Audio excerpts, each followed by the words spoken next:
where gifts come from or how they will impact the environment, and whether or not they were made in an ethical way. Might be just as simple as looking for something. If you're going to get somebody some special coffee for Christmas, make sure you get them something that's fair trade or whatever, instead of Folgers. Even though Folgers is okay coffee, it's not great, but it's pretty good. It turns out, paying little kids to harvest coffee beans, I don't know. That's another story. You will see a blog post about that coming up. Then, just for fun, this is the just for fun segment. MSN has announced their green car for the year 2010. Even though 2010 is not here, they have already announced the 2010 green car. And the winner is the Audi A3 TDI. Now, the other finalists were the upcoming VW Golf TDI, the Honda Insight, the Toyota Prius, 3rd generation, and the Audi A3 TDI. All of those were finalists. Out of all of those cars, which one has the worst mileage? That would be the Honda Insight. But that's not even Honda's most efficient hybrid. I don't understand why that one is on there. The Honda Civic Hybrid actually gets better gas mileage. It gets a combined, I think it's 43 miles a gallon. 40 in the city, 45 on the highway. The best mileage in that finalist category? Toyota Prius. Which makes me wonder, why did the Audi A3 TDI win? You won't catch me in an Audi A3 TDI. And why is that? I can't afford it. I don't see why anyone who's looking for an economy car would be looking for an Audi. Probably not going to happen.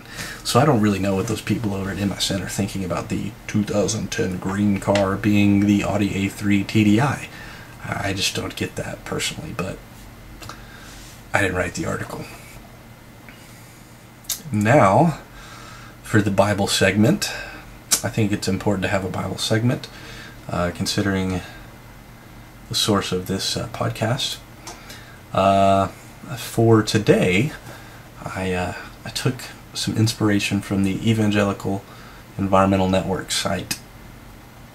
They have a little bit about Jesus Christ's relationship to all of creation. He is the creator, the sustainer, the reconciler, the consumator, the true Imago Dei, the heir of all things, and the Lord of creation. Colossians 1:15 through 20 says the following: He is the image of the invisible God, the firstborn over all creation. For by him all things were created, things in heaven and on earth, visible and invisible, whether thrones or powers or rulers or authorities. All things were created. All things were created by him and for him. He is before all things, and in him all things hold together. And he is the head of the body, the church. He is the beginning and the firstborn from among the dead, so that in everything he may have the supremacy.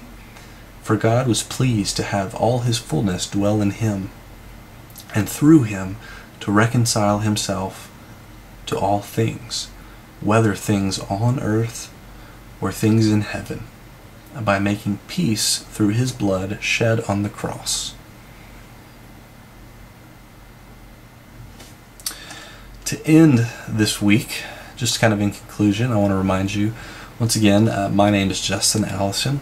You can email me at oldtestamentguy@gmail.com. There's a link in the show notes about that. You can subscribe to the RSS feed. If you click the link, there will be a nice little article telling you how to subscribe to an RSS feed and what that is if you're curious. That'll keep you up to date. You can subscribe to the iTunes podcast. That would be really cool, especially if you were to leave a comment. can be a nice comment, it can be a mean comment, but it'd be great if you'd leave a comment on iTunes about the podcast. As always, remember to love God by honoring His creation. I'm Justin Allison. Have a wonderful Christmas.